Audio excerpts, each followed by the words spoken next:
Assalamualaikum warahmatullahi wabarakatuh. Izin Ibu Yayu, perkenalkan nama saya Muhammad Fauji. Saya dari jurusan PJ Komunikasi 502. Izin Ibu Yayu, saya tidak bisa gabung di Zoom teman-teman dikarenakan saya sedang ada duka di keluarga saya. Maka dari itu saya tidak bisa bergabung dengan teman-teman saya di saat tanggal Zoom video tersebut.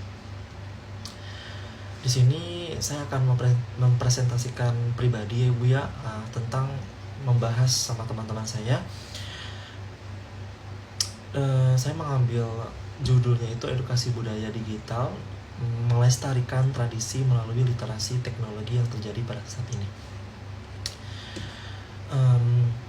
Analisis situasinya itu, perkembangan teknologi digital dan media sosial membawa perubahan sangat besar dalam pola interaksi masyarakat. Akses informasi memang semakin mudah, namun di sisi lain banyak nilai tradisi dan kebiasaan lokal yang mulai memudar, khususnya pada generasi muda dan para pelajar. Mereka semua itu menjadi beberapa kelompok yang sangat terpengaruh oleh pergeseran budaya saat ini. Karena itu diperlukan literasi dan etika budaya agar teknologi tidak sekedar menjadi konsumsi pasif, tetapi juga dimanfaatkan sebagai sarana melestarikan tradisi dan identitas budaya. Program ini berangkat dari komitmen yang menguatkan kecakapan budaya digital yang kritis, etis, dan produktif.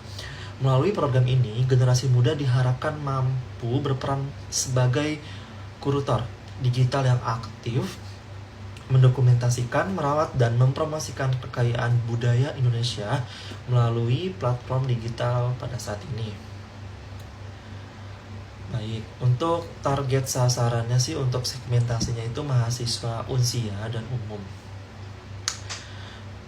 Tujuan program yang kelompok kita buat itu untuk meningkatkan literasi budaya digital di kalangan pelajar dan mahasiswa, melestarikan dan mempromosikan budaya lokal melalui media digital, mendorong pemanfaatan teknologi sebagai media konservasi, dokumentasi, dan publikasi budaya. Yang terakhir, untuk menghasilkan konten digital positif bertema tradisi dan budaya. Baik, ada beberapa indikator output. Itu ada 30 peserta aktif, 15 konten video kreatif, 1000 views, dan 100 interaksi. Baik, di sini juga saya mempunyai beberapa pertanyaan Ibu. Mengapa tradisi dianggap lebih efektif sebagai kompas moral dibandingkan dengan hukum lingkungan modern saat ini? Jawabannya itu, tradisi dianggap sebagai kompas moral karena merupakan kristalisasi dari pengalaman hidup dan norma yang dikembangkan selama berabad-abad. Berbeda dengan hukum tertulis yang terkadang bersifat kaku, tradisi berfungsi sebagai mekanisme kontrol sosial yang lahir dari penghormatan mendalam terhadap lingkungan sebagai sumber kehidupan utama. Pertanyaan yang kedua, bisa dijelaskan lebih lanjut bagaimana sistem sesi dari lubuk larangan bekerja dalam memberikan ruang bagi alam untuk pulih?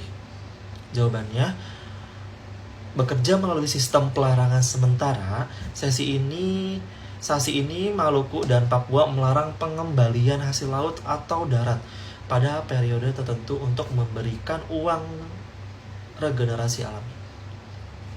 Sementara, lubuk larangan fokus pada konservasi sungai dan melarang penangkapan ikan dalam jangka waktu tertentu guna memastikan populasi ikan terjaga untuk masa depan yang akan datang.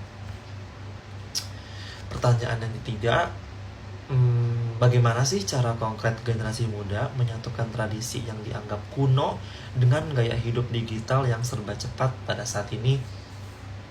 Jawabannya, generasi muda dapat menggunakan teknologi sebagai alat untuk merevitalisasi nilai tradisi. Contoh konkretnya adalah memanfaatkan platform media sosial untuk kampanye zero waste atau menggunakan aplikasi digital untuk menyalurkan sampah ke bank sampah, sehingga etika lingkungan lama tetap relevan di era modern. Pertanyaan yang keempat, mengapa penggunaan plastik sekali pakai dianggap sebagai bukti terputusnya koneksi manusia dengan etika lingkungan leluhur?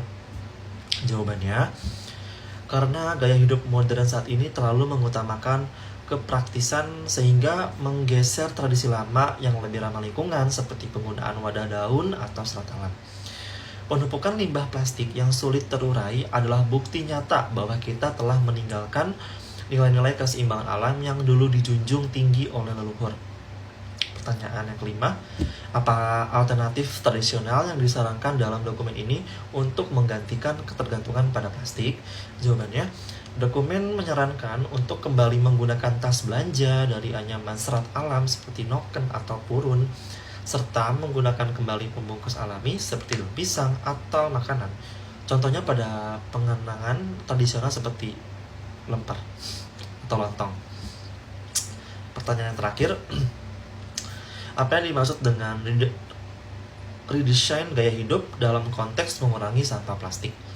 Jawabannya, redesign gaya hidup berarti kembali ke akar, come to back, dengan menggantikan konsumsi plastik sekali pakai dalam alternatif tradisional.